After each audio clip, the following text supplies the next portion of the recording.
is from the Trump administration on Minneapolis, where two fatal shootings of Renee Good and Alex Pretti have turned from a local tragedy to a national flashpoint. Beyond the grief and anger around these killings lies a broader tragedy and a decision from America as to what it does with the information it's left with, and the federal enforcement power that's been now unchecked by Trump's government.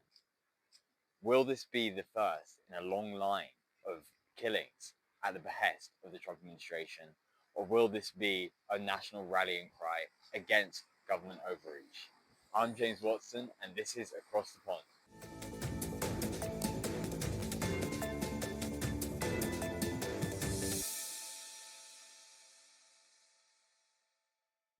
Within weeks of each other, two US citizens were shot dead during encounters with federal immigration enforcement agents in Minneapolis. Renee Good was killed during an ICE operation. Alex Pretti, an ICU nurse, was later shot during an interaction involving Customs and Border Protection agents. Federal officials have defended the shootings as justified under use of force policy. Families and civil rights groups argue otherwise. Congressional hearings are now underway. A civil rights investigation has been opened. Body cameras are being introduced. But this is no longer about just the two cases. These incidents come at a moment when federal immigration enforcement has become increasingly visible inside US cities, far from the southern border. Critics argue that immigration agencies are operating within expanded tactical authority and limited oversight. Supporters say enforcement is necessary amid record immigration pressures and political gridlock in Washington. The constitutional tension is clear.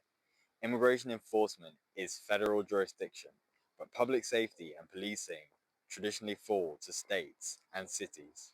Minneapolis now sits at the center of that fault line. Me, all of my friends, we now just carry around our passports when we just leave the house. We just don't want to risk not having a valid ID. This matters beyond US borders. America positions itself globally as a defender of civil liberties and the rule of law. Incidents involving federal agents killing civilians, particularly amid the claim of transparency, complicate the narrative. There is an inherent need for Americans to hang on to their cultural roots. At a time when Washington is confronting authoritarian governments abroad, domestic images of military enforcement risks diplomatic friction and reputational cost. For allies watching, this raises uncomfortable questions about federal accountability mechanisms inside the United States. The shootings arrive in a deeply polarized political climate. Republicans frame the issue through broader security and law enforcement backing.